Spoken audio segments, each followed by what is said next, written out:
Hola, bienvenidos al canal La Inteligencia Espiritual. Hoy estamos saludando de manera especial a los que me escuchan por el canal de YouTube, también a los que me escuchan por Podcast Anchor, por Spotify, por Apple Podcast, entre otras aplicaciones. Hay oyentes de México, de Estados Unidos, de Belice, de Cuba, de España y más recientemente de Alemania. Muchas gracias a todos. Hoy continuamos con el tema de la identidad. En esta ocasión hablaremos de la identidad como toma de decisión. La identidad cristiana es una toma de decisión que hacemos al conocer, ser y estar en una comunión constante con Jesús mediante el Espíritu Santo. Si la relación vertical, o sea, la relación con el Señor es fuerte, podremos mejorar nuestras relaciones con el mundo, que son las relaciones horizontales, con nuestros semejantes. Entonces tendremos la creencia y la convicción de que le servimos al Señor y amamos a Dios con libertad y disponibilidad para escuchar al Espíritu Santo. Vivimos en comunión con el Señor y su Espíritu Santo. Nos mantenemos en un espacio relacional con Dios mediante una conversación constante con Él a través de la lectura de la palabra de Dios, de la meditación de la palabra de Dios y la oración. En este espacio de comunión con Dios y su Espíritu Santo nutrimos nuestra naturaleza espiritual, nuestra identidad, fortalecemos nuestro espíritu y obramos según los propósitos de Dios. Las virtudes de Cristo deben potenciarse en cada cristiano. Por último, hermanos, consideren bien todo lo verdadero, todo lo respetable, todo lo justo, todo lo puro, todo lo amable, todo lo digno de admiración, en fin, todo lo que sea excelente o merezca elogio. Pongan en práctica lo que de mí han aprendido, recibido y oído, y lo que han visto en mí, y el Dios de paz estará con ustedes. Filipenses 4, del 8 al 9. Por tales razones, la formación de la identidad cristiana exige un desarrollo de la fe basado en convicciones morales y en el hacer obras que glorifiquen al Señor.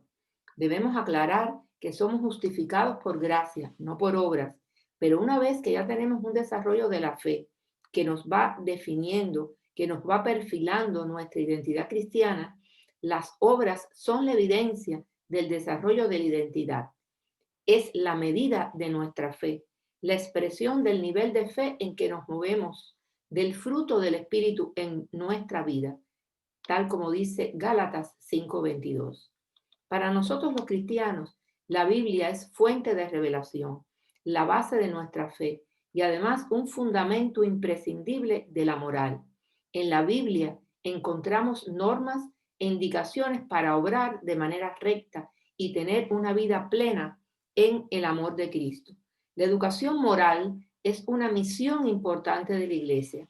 El discernimiento, base de la inteligencia espiritual, forma parte de los dones que el Espíritu Santo nos da. De ahí que estemos obligados como cristianos responsables y fieles administradores de la gracia multiforme de Dios a profundizar el proyecto de Dios en nosotros y discernir su voluntad con inteligencia espiritual para poder obrar sabiamente y con la justicia y el amor de Dios por delante para apartarnos del mal. El apóstol Pablo nos habla constantemente de discernir y de renovar el entendimiento. Todas las decisiones deben ser tomadas con discernimiento, con inteligencia espiritual. Debemos examinar bajo la guía del Espíritu Santo, que nos dará la capacidad de decidir lo que sea mejor para apartarnos del mal. Esta posición implica responsabilidad, fidelidad y el desarrollo de las virtudes de Cristo en nuestra identidad. Necesitamos estar en santidad, o sea, apartados para Dios. La santidad implica un estilo de vida cristocéntrico que nos prepara y nos brinda esperanzas mientras guardamos el regreso de Cristo y cumplimos los propósitos de Jesús en nuestras vidas. Entramos en este estado cuando hemos nacido de nuevo y estamos apartados para una conexión a plenitud en el amor de Cristo. Esta conexión divina a plenitud del amor de Cristo debe cultivarse intensamente a través del Espíritu Santo. Debe ser una comunión para establecer el gobierno de Dios, el reino de Dios en nuestra vida, bajo la sumisión voluntaria mediante la cual recibiremos su poderío. El gobierno de Dios o el reino de Dios son conceptos equivalentes en la Biblia y se definen de la siguiente forma: porque el reino de Dios no es cuestión de comidas o bebidas, sino de justicia, paz y alegría en el Espíritu Santo. El que de esta manera sirve a Cristo agrada a Dios y es aprobado por sus semejantes. Romanos 14:7. Cristo no debe convertirse solamente en un medio para que obtengamos el perdón de nuestros pecados, porque siempre seríamos unos pecadores consuetudinarios, salvados. Cuando Cristo es solo un medio, buscamos las añadiduras y nos descuidamos de buscar su reino, como hoy es muy usual en los que predican la prosperidad. Cristo debe ser el principio y el fin de nuestra vida, porque debemos vivir para agradarle, obedecerle y servirle. Este debe ser el sentido de nuestra vida cristiana, de nuestra identidad. Los mandamientos, las leyes y principios de Dios fueron creados para establecer el orden, pero en esta época de posmodernidad, algunos aluden que son inoperantes. El caos y la falta de cordura imperan como expresión de carencia o insuficiente desarrollo de la fe, lo cual genera el incumplimiento de la voluntad del Señor. La moral cristiana está basada en seguir a Jesús, en entregar la vida por los demás, porque nadie tiene un amor mayor que dar la vida por sus amigos. Juan 15:3. Esta moral debe anteponerse a los problemas económicos, políticos, culturales y sociales que hoy están afectando a nuestras vidas en estos tiempos de pandemia y de crisis, y también afectan a la humanidad. Para que seamos cristianos entendidos de estos tiempos, con discernimiento, pero también con la rectitud en nuestro comportamiento. Para seguir a Jesús, habremos de ser nuevas criaturas. No se trata entonces de enmendar la vieja naturaleza. El Espíritu Santo habita dentro de nosotros y nos santifica, nos da poder, nos guía a toda verdad y la verdad nos hará libre. Mediante Jesucristo recibimos la justicia de Dios. Así que arrepentíos y convertíos para que sean borrados vuestros pecados, para que vengan de la presencia del Señor tiempos de refrigerios. Hechos 3:19. Debemos recuperar el aliento y vivir una nueva vida en el Espíritu. Debemos renovarnos espiritualmente, arrepentirnos, lo que implica un cambio de actitud. Tenemos una responsabilidad.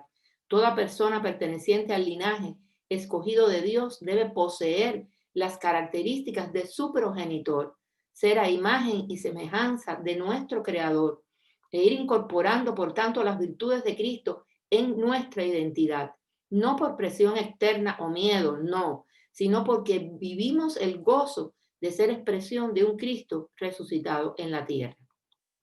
Por tanto, el proceso de construcción de la identidad cristiana está vinculado al desarrollo de la fe, al desarrollo de la inteligencia espiritual.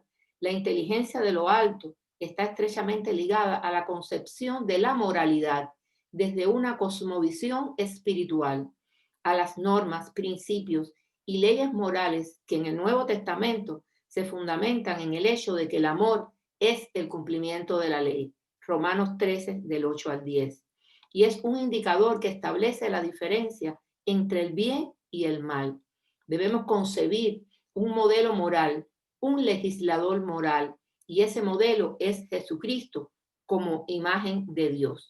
Por lo tanto, nuestra moral cristiana se nutre del discernimiento para colocarnos en el nuevo contexto histórico-cultural que vivimos y poder afrontar con amor los problemas de este tiempo, los problemas del mundo. Hay muchas influencias del mundo que nos afectan la mente y el corazón. Entre ellos está el consumismo, el amor al dinero y a las cosas materiales por sobre todas las cosas, por sobre las cosas espirituales, el amor a las cosas por sobre el amor a las personas, el deseo de poder y de tener méritos sin esfuerzo propio, la homofobia, entre otros problemas. Pablo nos advirtió que viviéramos decentemente. Vivamos decentemente como a la luz del día, no en orgías y borracheras, ni en inmoralidad sexual y libertinaje, ni en disensiones y envidias, Más bien revístanse ustedes del Señor Jesucristo y no se preocupen por satisfacer los deseos de la naturaleza pecaminosa. Las decisiones como cristianos deben estar basadas en nuestros principios, entre ellos los mandamientos, como reglas morales con bases bíblicas que guían nuestra conducta. De esto se derivan las convicciones y creencias cristianas. La palabra de Dios es la base de todo esto. Nuestros códigos morales no serán camisa de fuerza. Actuaremos haciendo el bien y lo bueno. Respetaremos las leyes de la tierra por la convicción que nos da la fe, recordando que la fe es el amor del Señor en acción. No viviremos con una doble moral. Si tenemos un trabajo secular, le estaremos sirviendo y trabajando al Señor con excelencia. Hagan lo que hagan, trabajen de buena gana, como para el Señor y no como para nadie en este mundo, conscientes de que el Señor los recompensará con la herencia. Ustedes sirven a Cristo el Señor. Colosenses 3, del 23 al 24. Existen personas que determinan su vida moral considerando solo algunos principios y otros no. A su conveniencia, se vuelven ciegos espirituales para justificar las faltas y fallas en el comportamiento moral. Posiblemente, y sería lo más triste, no tengan ni conciencia espiritual de esos fallos en su comportamiento. Es nuestro deber descubrir todos los principios morales que se encuentran revelados en la palabra de Dios para darle su valor y darle vida en nuestra conducta diaria. Todos somos pecadores, todos hemos cometido pecados, pero debemos tener conciencia y arrepentirnos y confesar nuestros pecados para que el Señor nos restaure y nos limpie de toda maldad. Es imprescindible en los tiempos que estamos viviendo. Nuestra conducta debe reflejar la moral de Dios, los preceptos morales de la Biblia. Estemos vigilantes para escapar de la doble moral. Glorifiquemos a Dios. Dice Isaías 5:20, hay de los que a lo malo dicen bueno y a lo bueno malo, que hacen de la luz tinieblas y de las tinieblas luz, que ponen lo amargo por dulce y lo dulce por amargo. Solo debemos cuestionarnos ante un dilema moral en nuestra vida familiar, en nuestra vida laboral o profesional. Si nuestra actitud moral se corresponde a la visión del ser humano como imagen y semejanza de Dios en Cristo, si se corresponde a la visión tanto individual como grupal de comunión íntima con el Señor para alcanzar una vida plena en Cristo, porque procuramos hacer lo correcto no solo delante del Señor, sino también delante de los demás. Segunda de Corintios 8:21. Hoy oro para que el Señor nos guíe el corazón a un entendimiento total y a una expresión plena del amor de Dios y a la perseverancia con paciencia que proviene de Cristo. Por eso te estoy invitando, como siempre lo hago, si aún no has recibido al Señor o has perdido el primer amor, es decir, que ya no tienes el fervor y el apasionado compromiso de antes, porque apareció la rutina y la costumbre, han sustituido el amor intenso hacia el Señor, que hagas una reflexión sobre tu vida cristiana para rescatar el deleite de su primer encuentro con Jesús. Y le invito, por tanto, a que hagan esta oración escritural. Dice la palabra de Dios, y al que a mí viene no le rechazo. Juan 6:37, porque todo el que invoque el nombre del Señor será salvo. Romanos 10:13. También dijiste que si confesaras con tu boca que Jesús es el Señor y creyeres en tu corazón que Dios lo levantó de los muertos, serás salvo. Porque con el corazón se cree para justicia, pero con la boca se confiesa para salvación. Romanos 10, del 9 al 10. Tras hacer esta oración podemos asumirnos como hijos de Dios, pero siempre te invito a que le entregues tu corazón y tu mente para que sean transformados bajo la influencia del amor hermoso del Señor. Sería todo por hoy. Bendiciones de lo alto.